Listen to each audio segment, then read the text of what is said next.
Remiku atau Renungan Mingguanku adalah video yang terdiri dari 3 bagian.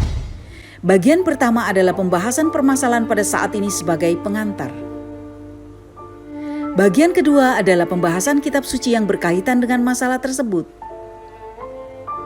Bagian ketiga adalah doa sebagai penutup, dan ini adalah salah satu video Remiku. Saudara-saudari yang dicintai Tuhan Yesus, kita berjumpa lagi dalam Remiku. Saya percaya kita semua dalam lindungan Tuhan Yesus dan dalam dekapan kasih-Nya. Hidup kita di dunia ini selalu berdampingan antara sisi yang baik dan sisi yang jahat. Antara orang selalu berpikir positif dan orang selalu berpikir negatif. Hidup juga selalu berdampingan antara orang yang rajin dan orang yang malas. Masih banyak sekali mengenai hidup. Namanya saja hidup, di mana ada selalu pergerakan pertumbuhan, baik itu yang baik maupun itu yang tidak baik. Marilah kita akan buka bersama Injil Matius bab 13 ayat 24 sampai dengan ayat 30. Yesus membentangkan suatu perumpamaan lain lagi kepada mereka, katanya. Hal kerajaan sorga itu seumpama orang yang menaburkan benih yang baik di ladangnya. Tetapi pada waktu semua orang tidur, datanglah musuhnya menabur benih lalang di antara gandum itu, lalu pergi. Ketika gandum itu tumbuh dan mulai berbulir, nampak jugalah lalang itu. Maka datanglah hamba-hamba tuan ladang itu kepadanya dan berkata, "Tuan, bukankah benih baik yang Tuan taburkan di ladang Tuan? Dari manakah lalang itu?" Jawab tuan itu, "Seorang musuh yang melakukannya." Lalu berkatalah hamba-hamba itu kepadanya, "Jadi maukah Tuan supaya kami pergi mencabut lalang itu?" Tetapi ia berkata, "Jangan, sebab mungkin gandum itu ikut tercabut pada waktu kamu mencabut lalang itu. Biarkanlah keduanya tumbuh bersama sampai waktu menuai. Pada waktu itu aku akan berkata kepada para penuai, kumpulkanlah dahulu lalang itu dan ikatlah berkas-berkas untuk dibakar. Kemudian kumpulkanlah gandum itu ke dalam lumbungku." Demikianlah Injil Tuhan. Di mana Tuhan Yesus selalu membentangkan perihal perumpamaan lain pada mereka, yaitu mengenai kerajaan sorga. Memang saudara-saudari yang dicintai Tuhan Yesus, untuk masuk kerajaan surga tidaklah mudah bila kita tidak mau. Di dalam perumpamaan ini, orang menabur benih di ladang, tetapi waktu semua orang tidur, datanglah musuh yang menaburkan benih lalang di antara gandum itu, lalu pergi. Bagaimana dengan kehidupan kita? Di dalam perumpamaan tentang lalang ini yang ada di antara gandum. Ketika gandum itu tumbuh semakin tinggi, maka nampaklah juga lalang itu. Lalu hamba-hamba Tuhan itu berkata, "Bukan benih baik yang Tuhan taburkan itu? Dari manakah lalangnya?" Jawab tuannya, "Seorang musuh yang melakukannya." Lalu hamba-hamba itu berkata, "Apakah kami cabut lalangnya?" Tetapi tuannya berkata, "Jangan. Sebab gandum itu mungkin ikut tercabut. Biarkan keduanya tumbuh bersamaan sampai waktu menuai. Pada waktu menuai, kumpulkan lalang-lalang itu, lalu diikat untuk dibakar. Kemudian kumpulkan gandum itu ke dalam lubungku." Perumpamaan gandum mengenai orang-orang yang melakukan firman Tuhan dengan benar. Namun di samping itu ada juga lalang, maksudnya orang-orang jahat. Mungkin kita bertanya, Allah menciptakan semua baik, kenapa ada yang jahat? Allah menunjukkan perbuatan jahat di dunia ada karena perbuatan iblis. Maka pada akhir zaman nantinya mengisyaratkan bahwa orang-orang yang jahat dibiarkan ada di muka bumi hingga semua benih tersebut sudah matang. Dari perumpamaan ini, mari lebih baik dari awal kita mau repot. Mengapa sih saudara-saudariku yang dicintai Tuhan Yesus, kita harus repot? Kadang mungkin kita berpikir bahwa kita tidak perlu repot, karena hidup semua sudah efisien, karena kita semua serba ada.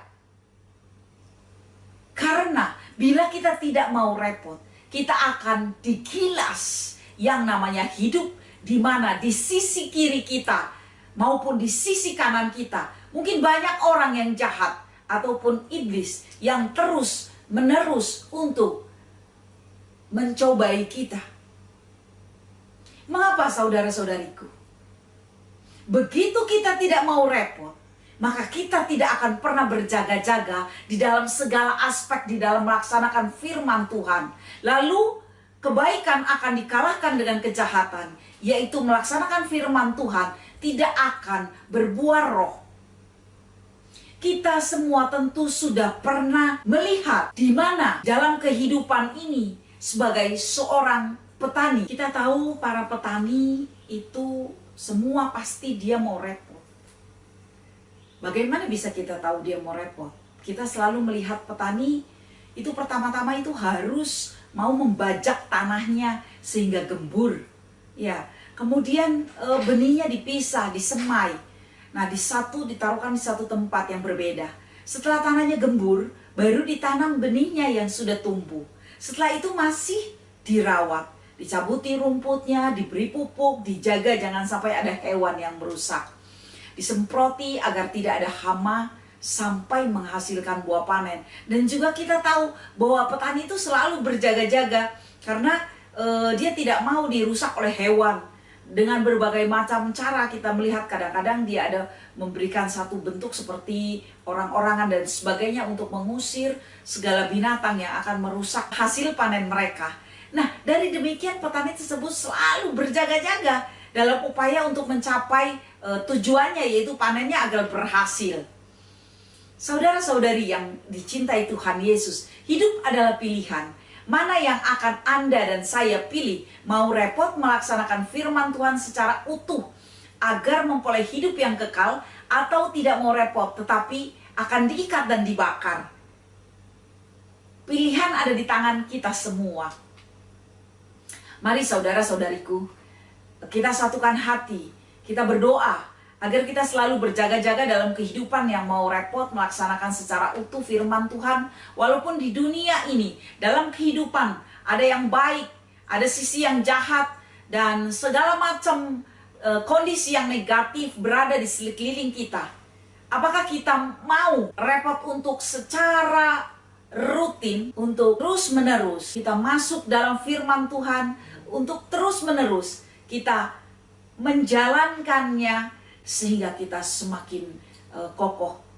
Biarlah hidup kita selalu kita pilih yang baik di dalam hati kita untuk selalu memaknai, mengerti firman Tuhan. Dalam nama Bapa, Putra, dan Roh Kudus. Amin. Allah Bapa, Putra, dan Roh Kudus, kami bersyukur karena firman-Mu yang hidup dan hidup di dalam diri kami, dan menjadi daging di dalam diri kami, dan juga menyatu agar kami sungguh di dalam melaksanakannya. Kami mau repot, kami mau ambil bagian dalam setiap tahap untuk selalu mengerti, melaksanakan, dan juga mengamalkan di dalam seluruh firman-Mu, agar menjadi kompas di dalam satu kehidupan kami, sehingga kami boleh melewati, menjalaninya sehingga sesuai dengan kehendak-Mu. Biarlah ya Allah Bapa, Putra, dan Roh Kudus, karena kami tidak akan mampu tanpa Engkau urapi kami dengan kuasa Roh-Mu pada saat ini, dimanapun kami berada ya Allah Bapa, Putra, dan Roh Kudus.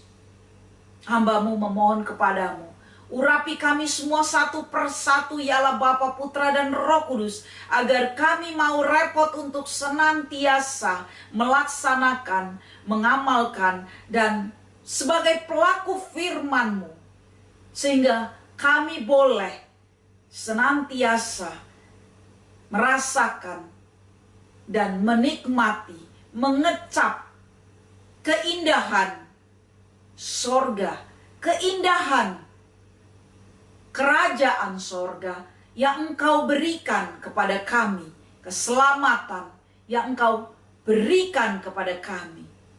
Terima kasih ya Allah Bapa, Putra, dan Roh Kudus.